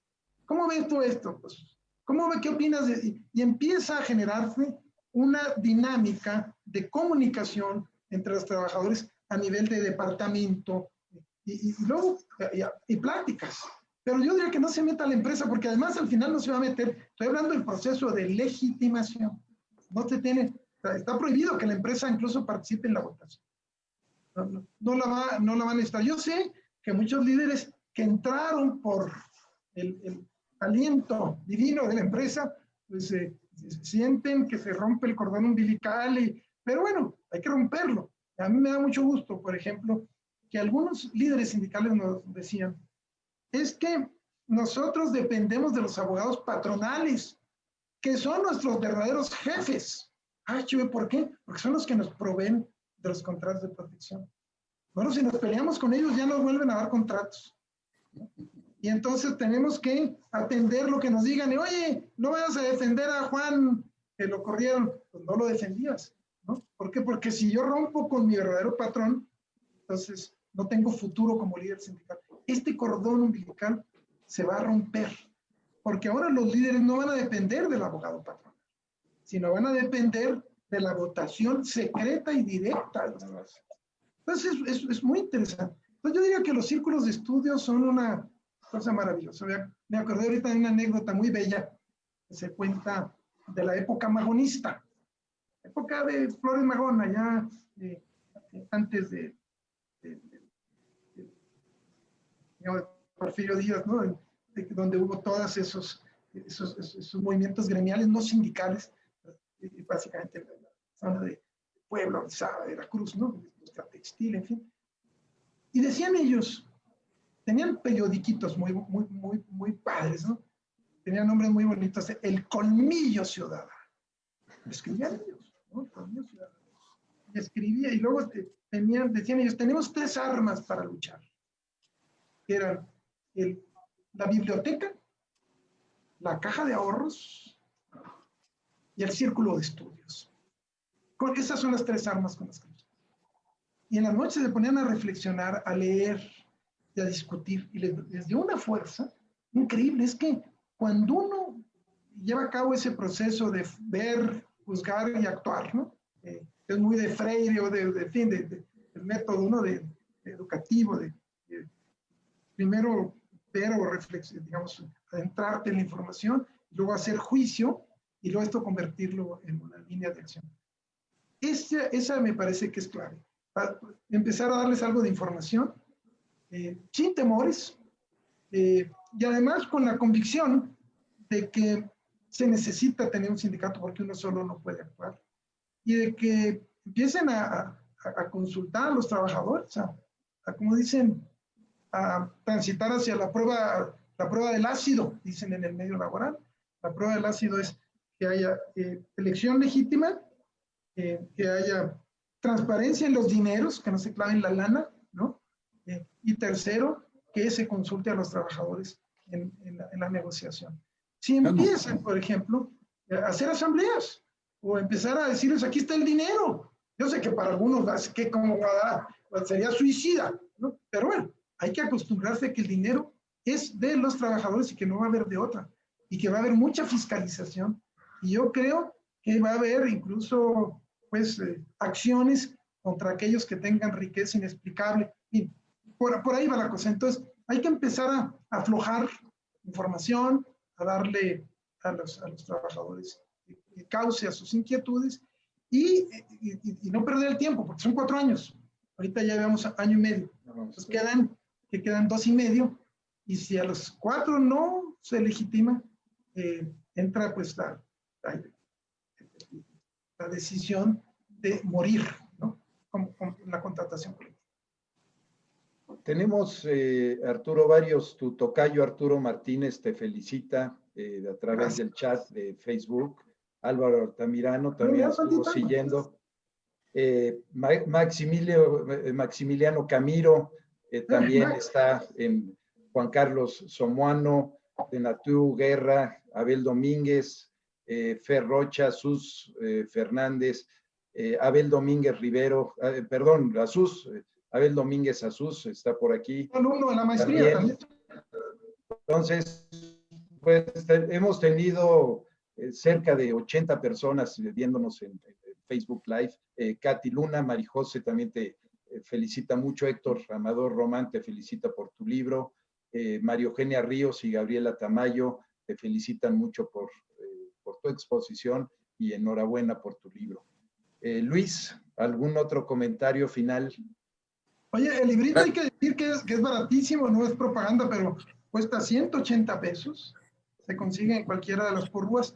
Y con pues es sumamente barato porque también el señor Porrúa, muy amablemente, él, en una plática que tuvo con él, con el libro de la ley, se le dijo, oiga, pues ¿cuánto va a costar? Pues tanto. Bueno, cedimos nosotros nuestros derechos, ¿no? O sea, no estamos cobrando absolutamente nada, ¿no? Derechos de autor se cedieron precisamente en beneficio del consumidor. Y la propia editorial dijo, pues yo le pongo también de lo mío para que salga bien barato. Y cuesta 180 pesos, cuando normalmente un libro de esto pues cuesta bastante más. Y la ley, 220, cuando estaba pensado que iba a costar 380, una cosa así. Entonces, para que no nos quejemos del precio. Hay que ir por él antes de que se agote, Arturo. Dice Arturo que no es competencia desleal, ni es un dumping, es un ofrecimiento y es una oferta para los abogados, patrones, trabajadores y sindicatos. Yo me quedo obviamente con mucho por aprender en un futuro, por ganas de seguir compartiendo con Arturo, pero el tiempo obviamente y los minutos en estas plataformas son oro. Una vez más, mi querido Arturo, a nombre de la Escuela Libre de Derecho y de los profesores de ella, del señor rector, te agradecemos profundamente tu confianza, te agradecemos estas reflexiones que son el inicio de muchas más. Cómo me gustaría instituir estas pláticas con los amigos, así como tú con los amigos, en construcción de los mejores procesos en materia laboral, porque efectivamente, como bien se ha dicho, en el tema sindical y de contratación colectiva estamos en pañales. La ley efectivamente quizá puso muchas restricciones, pero en la práctica no tengo duda que las vamos a superar. Vamos a recuperar, obviamente, ojalá, ese ánimo de confianza, ese ánimo de construcción, de construir los verdaderos acuerdos todos los días y de tener legitimado y con absoluta representatividad nuestros contratos y relaciones, lo cual debe ser no la excepción, debe ser la regla. Eso debe ser la regla, eso debe ser normal. Mis primeros contratos colectivos, muy joven, en los que firmamos en el grupo industrial al cual yo trabajaba, en donde los trabajadores se adherían al sindicato, se les daba no nada más copia de su contrato, se les compartía sus prestaciones y ellos mismas, antes de firmar el contrato, legitimaban su ingreso, su afiliación, su participación, incluso el pago de la cuota, la votación de quienes querían que fuesen sus líderes, y empezaban los procesos de cultura y capacitación que obviamente dieron como resultado vidas obrero-patronales, sindicales abiertas, cero conflictos, construcción de confianza y de ánimos, cero emplazamientos, cero. Y obviamente la participación de la autoridad tiene que ser excepcional. Yo espero que no todo lo llevemos a tribunales de ninguna manera. Espero que todo lo llevemos al ánimo conciliador y que entre las partes podamos construir mecanismos de confianza, de concertación, de conciliación y de mejora continua, mejora continua. Y gracias, mi querido Arturo. Gracias, Rafa, por esta maravillosa conducción. Gracias, Maribel. Y le digo no nada más al compañero Arturo, sino a los 80, 90 amigos y amigas que nos están haciendo el favor de compartirnos. La escuela está abierta para las presentaciones de sus textos, de sus libros. Y obviamente no cobramos ninguna comisión. Todo por servir al consumidor y a las mejores prácticas. Gracias. Y ahora amigos. que se pueda, Arturo, le decimos al señor Porrúa que unas cajitas de vino blanco y tinto pues nos puedan dar, y con todo gusto lo hacemos el vino de honor en la escuela, internet, y ya en forma presencial. Ya habrá el momento para ello. No, pues hay muchos textos que están ahí. Habría que hacer acopio. Bueno, uno el que tú coordinaste precisamente, Luis. Con Tirán Lo Blanc de la Reforma, efectivamente. Que ha habido pues una edición amplísima, no solamente aquí en México, sino también en Europa, entiendo, en España, en fin, ¿no? Así es. Llegaste a presentarlo a Madrid y no sé. Bueno, esos no son muchos, ¿no? Pero yo diría que hay que sacar todo esto de lo que ha hecho el magistrado Arturo Mercado, ¿no? En fin, todo estas, el propio Arturo Martínez escribió una tesis ahí doctoral sobre la huelga. Hay que sacar todos estos temas para generar, yo diría, un diálogo más puntual y que las conclusiones se hagan llegar a la autoridad. Yo creo que hay mucha apertura, sinceramente, de la autoridad laboral para ser un factor positivo. El punto de definición es la decencia. O sea, la honradez no debería ser la gran cosa, pero esa es un punto. La buena fe, yo diría que es lo otro, es realmente no con la idea de fregarse a nadie, sino de realmente coadyuvar en favor de la fuente laboral y de los derechos de los trabajadores. Y el sentido común para hacer planteamientos que sean compatibles con la propia realidad, ¿no?, de unos y otros. Así es. Y de hecho, primicia para ustedes, seguramente lo saben.